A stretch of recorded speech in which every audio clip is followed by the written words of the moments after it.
Halo saudara-saudara dikasih oleh Tuhan Yesus, bertemu kembali dengan saya Herbert Sinaga. Kita akan melanjutkan pembahasan Alkitab kita melalui channel ini yang saya sebut dengan The Time is Near atau waktunya sudah dekat.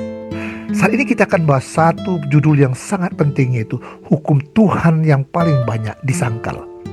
Kita membahas ini dengan satu narasumber yang tidak pernah salah, yaitu Alkitab, firman Allah yang hidup. Pelajaran ini sangat menarik karena tanpa kita sadari bahwa lebih dari 2 miliar orang yang menyangkal hukum Allah ini. Mari kita pelajari lebih lanjut. Namun sebelum kita melanjutkan video ini, bila saudara tidak mau ketinggalan untuk seri-seri berikutnya, segera subscribe, like, dan tekan loncengnya. Ada banyak video-video lain yang menarik, silahkan buka dan tonton untuk menambah pengetahuan kita tentang Alkitab.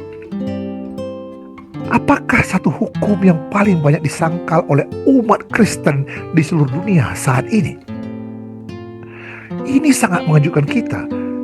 Bahkan hanya sedikit orang yang memperhatikannya. Padahal hukum ini merupakan hukum yang sangat penting dan menyangkut keberadaan Tuhan sebagai pencipta kita dan pengakuan kita kepada Tuhan yang juga adalah pencipta alam semesta ini.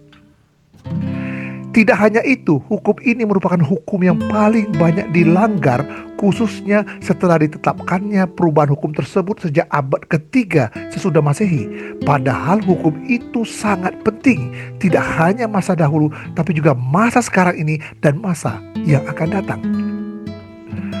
Selanjutnya, bagaimana status hukum yang ditentang atau bahkan dihilangkan sekarang ini? Apakah perubahan hukum ini bisa berpengaruh dengan keselamatan kita? Untuk menjawab pertanyaan-pertanyaan tersebut, marilah kita pelajari bersama mengenai hukum ini dan bagaimana Yesus tetap masih mematuhinya selama dia hidup di dunia ini, dan fakta-fakta yang luar biasa mengenai hukum tersebut. Pada hari apa Yesus pergi ke rumah ibadah menurut kebiasaannya? Di dalam Lukas 4:16 dikatakan, ia datang ke Nazaret tempat ia dibesarkan, dan menurut kebiasaannya pada hari Sabat ia masuk ke rumah ibadat, lalu berdiri hendak membaca dari Alkitab. Rupanya hukum ini adalah menyangkut hari perbaktian, dan hari perbaktian yang juga dilakukan oleh Yesus selama dia hidup di dunia ini, di mana Yesus menurut kebiasaannya pergi beribadah pada hari Sabat. Namun banyak orang Kristen percaya bahwa kita harus beribadah pada hari Minggu, bukan pada hari Sabat. Apakah Alkitab menyatakan bahwa kita tetap beribadah pada hari Sabat atau sudah berubah ke hari Minggu? Bagaimana kita bisa memastikannya? Mari kita selidiki dengan hati-hati untuk menjawab pertanyaan-pertanyaan ini. Dalam Keluaran 20 ayat 10 dikatakan, tetapi hari ketujuh adalah hari Sabat Tuhan Allahmu. Maka jangan melakukan sesuatu pekerjaan, engkau atau anakmu laki-laki atau anakmu perempuan atau hambamu laki-laki atau hambamu perempuan atau hewanmu atau orang asing yang di tempat kediamanmu. Bila kita melihat ayat di atas tadi, sesuai dengan perintah Tuhan, Musa dengan jelas menuliskan bahwa Tuhan telah menyediakan hari ketujuh yang adalah hari Sabat sebagai hari perbaktian kepada umat-umatnya supaya mereka dapat berbakti kepadanya. Kapankah hari ketujuh itu atau hari Sabat yang dimaksud oleh Musa agar umat-umat Tuhan berbakti kepada Tuhan? Di dalam Markus 16 ayat 1-2, setelah lewat hari Sabat, Maria Magdalena dan Maria ibu Yakobus serta Salome membeli rempah-rempah untuk pergi ke kubur dan meminyaki Yesus. Dan pagi-pagi benar pada hari pertama minggu itu, setelah matahari terbit, pergilah mereka ke kubur. Banyak orang meyakini bahwa hari Sabat adalah hari pertama dalam minggu, yaitu hari Minggu. Namun Alkitab menyatakan bahwa hari Sabat adalah hari pertama dalam minggu, yang adalah hari ketujuh, yaitu hari Sabtu. Semua orang Kristen mengetahui bahwa Yesus mati di kayu salib pada hari Jumat, atau istilah dipakai adalah Good Friday atau Jumat Agung. Dan Yesus bangkit pada hari Minggu atau Easter Sunday atau Minggu Paskah.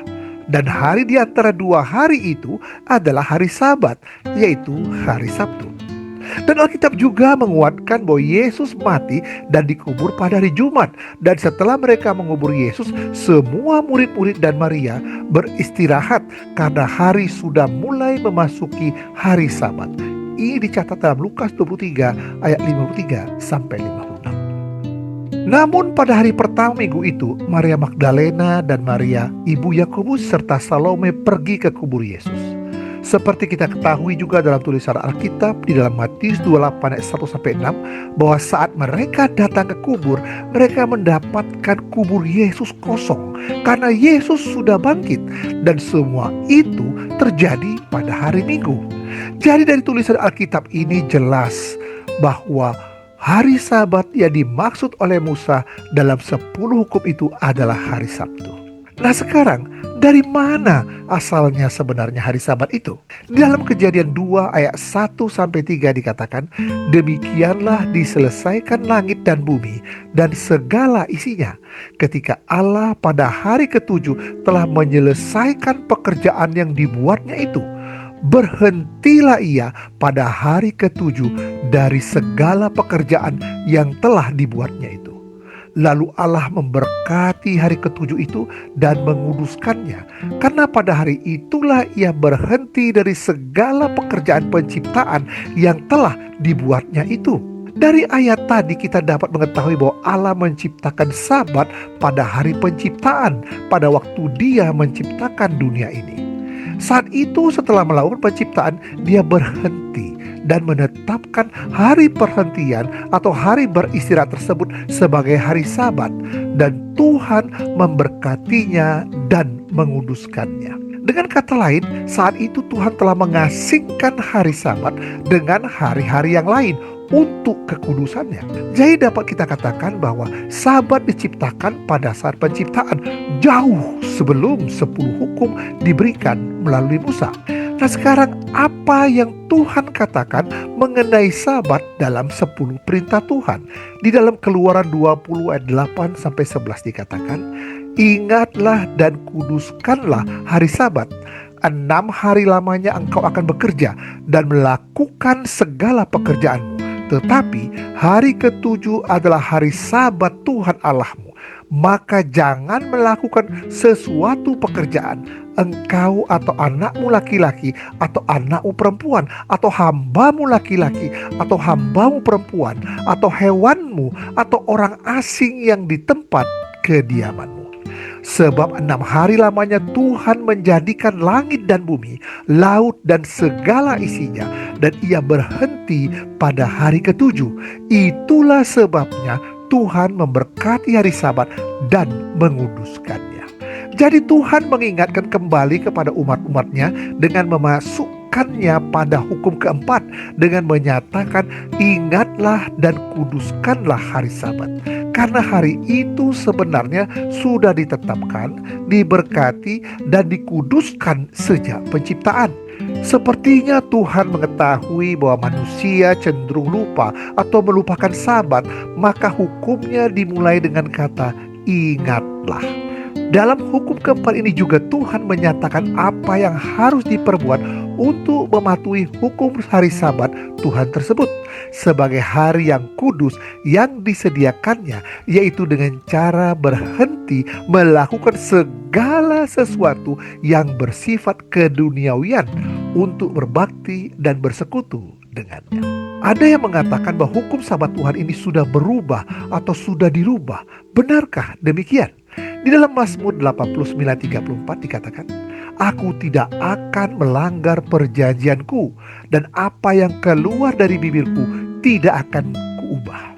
Di dalam Lukas 16:17, lebih mudah langit dan bumi lenyap daripada satu titik dari hukum Taurat batal.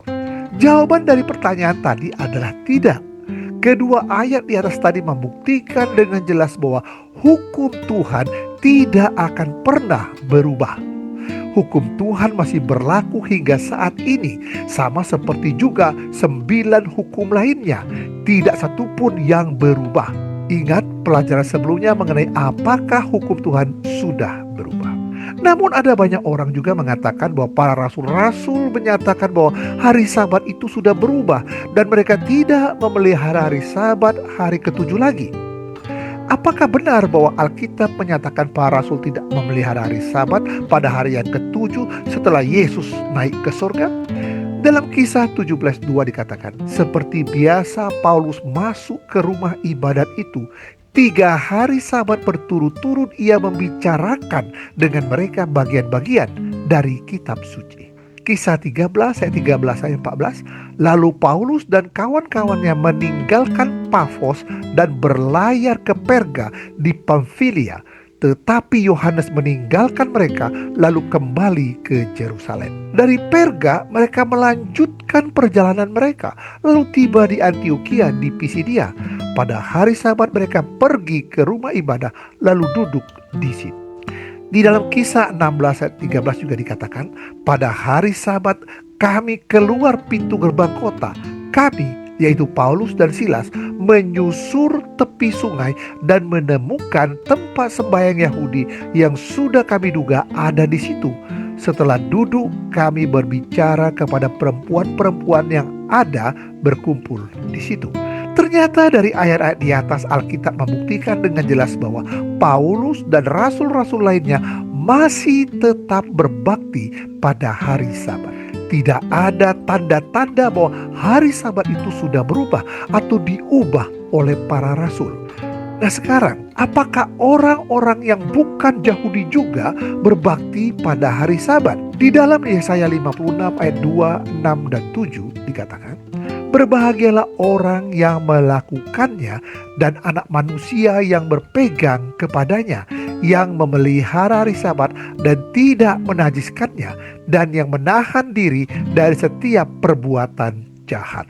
Dan orang-orang asing yang menggabungkan diri kepada Tuhan untuk melayani Dia, untuk mengasihi nama Tuhan, dan untuk menjadi hamba-hambanya, semuanya yang memelihara hari Sabat dan tidak menajiskannya, dan yang berpegang kepada perjanjianku, mereka akan kubawa ke gunungku yang kudus dan akan kuberi kesukaan di rumah doaku. Aku akan berkenan kepada korban-korban bakaran dan korban-korban sembelihan mereka yang dipersembahkan di atas mezbahku. Sebab rumahku akan disebut rumah doa bagi segala bangsa. Yesaya pun mencatat bahwa orang-orang asing atau orang-orang yang bukan orang Israel yang menggabungkan diri dengan orang Israel, yang mengasihi Tuhan dan yang memelihara hari Sabat akan mendapatkan berkat istimewa dari Tuhan. Di dalam Kisah 18 ayat 4 dikatakan, dan setiap hari Sabat Paulus berbicara dalam rumah ibadat dan berusaha meyakinkan orang-orang Yahudi dan orang-orang Yunani. Dalam buku Kisah para rasul-rasul pun pada jemaat mula-mula tidak hanya menurut perintah Tuhan untuk berbakti pada hari Sabat, tetapi juga mengajarkannya kepada orang Yahudi dan orang Yunani yang sudah bertobat, dan mereka berbakti bersama-sama pada hari Sabat. Ada pertanyaan lagi. Ada banyak orang Kristen mengatakan bahwa hari Sabat sudah diganti menjadi hari Minggu dalam perbaktian. Apakah ini dicatat di dalam Alkitab? Alkitab mencatat dan membuktikan bahwa tidak pernah ada perintah bahwa Yesus, Bapanya, dan para rasul dalam situasi apapun pernah mengubah hari Sabat kudus Allah ke hari lainnya. Bahkan kita sudah melihat bahwa Yesus dan para rasul tetap berbakti pada hari Sabat. Mari kita lihat bukti-bukti yang ditulis dalam Alkitab bahwa hari Sabat tidak pernah dirubah oleh mereka. Yang pertama, Tuhan memberkati dan menguduskan hari Sabat. Keluaran 20 ayat 11. Sebab 6 hari lamanya Tuhan menjadikan langit dan bumi, laut dan segala isinya, dan ia berhenti pada hari ketujuh. Itulah sebabnya Tuhan memberkati hari Sabat dan menguduskannya. Kejadian 2:3. Lalu Allah memberkati hari ketujuh itu dan menguduskannya, karena pada hari itulah ia berhenti dari segala pekerjaan penciptaan yang telah dibuatnya itu. Yang kedua, Yesus mengharapkan pengikutnya untuk tetap memelihara hari Sabat saat Yerusalem dihancurkan. Di dalam Matius 24 ayat 20, berdoalah supaya waktu kamu melarikan diri itu jangan jatuh pada musim dingin dan jangan pada hari Sabat. Saat mana Yesus mengetahui dan menubuatkan bahwa Yerusalem akan dihancurkan oleh Romawi, dia memperingatkan pengikut-pengikutnya bahwa mereka harus tetap memelihara hari Sabat pada saat mereka melarikan diri dari Yerusalem saat kota itu dihancurkan. Walaupun kejadian itu 40 tahun kemudian saat setelah kebangkitan Yesus. Yang ketiga, para wanita yang datang untuk meminyaki mayat Yesus memelihara hari Sabat. Di dalam Markus 15 ayat 37 dan 42 dikatakan, lalu berserulah Yesus dengan suara nyaring dan menyerahkan nyawanya.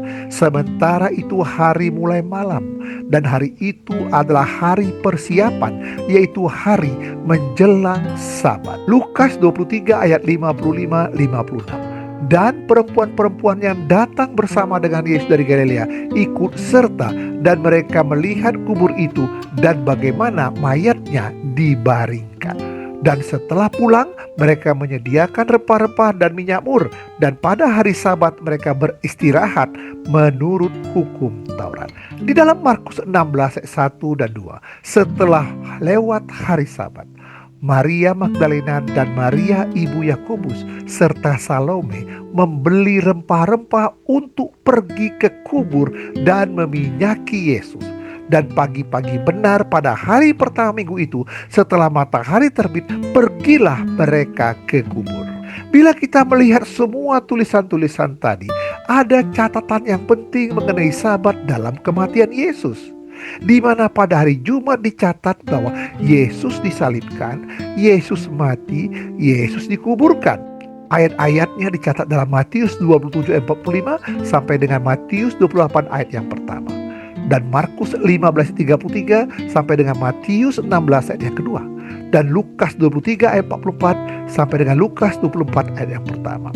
Setelah itu menjelang hari Sabat, di mana hari Sabat adalah hari beristirahat sesuai dengan perintah Tuhan yang dicatat dalam Lukas 23 ayat 56b, atau dicatat juga dalam Matius 28 ayat yang pertama, dan juga dicatat dalam Markus 15 ayat 42. Nah, mengenai hari Minggu, dicatat dalam Alkitab bahwa hari Minggu dicatat sebagai hari pertama dalam minggu itu, dan wanita yang mengunjungi kubur Yesus pada hari Minggu itu juga, dan Yesus bangkit pada hari Minggu itu juga. Ayat-ayatnya bisa kita lihat dalam Matius 28 ayat pertama, Markus 16 ayat 1 dan 2, dan Lukas 24 ayat yang pertama. Melalui ayat-ayat di atas dan catatan-catatan urutan dari kematian Yesus mulai dari Jumat sampai bangkitnya hari Minggu, jelas terlihat bahwa Maria Magdalena, Maria ibu Yakobus, dan Salome memelihara hari Sabat. Yang keempat, Lukas, penulis buku Kisah Para Rasul, tidak mengarahkan untuk adanya perubahan hari berbakti. Di dalam Kisah 1 ayat 1-3 dikatakan, hai Theophilus, dalam bukuku yang pertama aku menulis tentang segala sesuatu yang dikerjakan dan diajarkan Yesus sampai pada hari ia terangkat. Sebelum itu ia telah memberi perintahnya oleh Roh Kudus kepada rasul-rasul yang dipilihnya. Seperti yang kita ketahui bahwa Lukaslah yang menulis buku Kisah Para Rasul, dan dia yang menuliskan dalam buku ini pada pasal pertama, dan ayat pertamanya yang ditulisnya adalah mengenai semua ajaran-ajaran Yesus. Dalam tulisannya di buku Kisah Para Rasul, dia tidak pernah menulis tentang adanya perubahan atas hari Sabat. Jadi dari semua bukti-bukti di atas, Alkitab dengan jelas mengatakan bahwa tidak ada satu catatan pun di dalam Alkitab yang membuktikan adanya perubahan atas hari Sabat. Apakah kita akan tetap berbakti di sorga? Dan hari apa kita akan berbakti di sorga? Ini satu pertanyaan yang menarik. Mari kita lihat dalam Yesaya 66 ayat 22-23. Sebab sama seperti langit yang baru dan bumi yang baru yang akan kujadikan itu, tinggal tetap di hadapanku. Demikianlah firman Tuhan, demikianlah keturunanmu dan namamu akan tinggal tetap. Bulan berganti bulan dan sabat berganti sabat, maka seluruh umat manusia akan datang untuk sujud menyembah di hadapanku, firman Tuhan. Dalam buku Yesaya dinyatakan bahwa kita tetap akan berbakti pada hari sabat di sorga. Tentunya sangat membingungkan bila pada waktu penciptaan berhari sabat, setelah Yesus mati berganti hari ke hari Minggu, dan setelah di sorga kembali ke hari sabat. Sepertinya Tuhan kita tidak konsisten dalam memutuskan sesuatu. Dan dalam ayat itu juga dikatakan bahwa orang yang diselamatkan untuk semua umur, mulai dari zaman Adam dan Hawa, dari semua zaman akan tetap berbakti pada hari sabat di surga. Tentu akan menjadi suatu hal yang aneh saat umat-umat Tuhan yang semuanya bertemu di sorga, termasuk orang yang hidup setelah Yesus naik ke sorga, melihat Musa, Daud, Daniel berbakti pada hari sabat, sementara mereka beribadah pada hari Minggu. Suatu hal yang aneh, bukan? Jadi dari sini kita bisa melihat bahwa hari sabat tidak pernah berubah, bahkan di sorga demikian juga. Nah, sekarang ada satu pertanyaan di sini. Ada yang mengatakan bahwa kita harus berbakti hari Minggu sebagai hari tanda kemenangan Yesus atas dosa. Benarkah demikian? Apakah hari Sabat itu hanya untuk orang Yahudi saja? Mari kita akan mengikuti pembahasan berikutnya yang berjudul kontroversi perubahan hari perbaktian. Jangan lupa untuk subscribe, like, dan tekan loncengnya sehingga saudara-saudara tidak ketinggalan untuk seri-seri dan judul-judul berikutnya. Tuhan Yesus memberkati. Amin.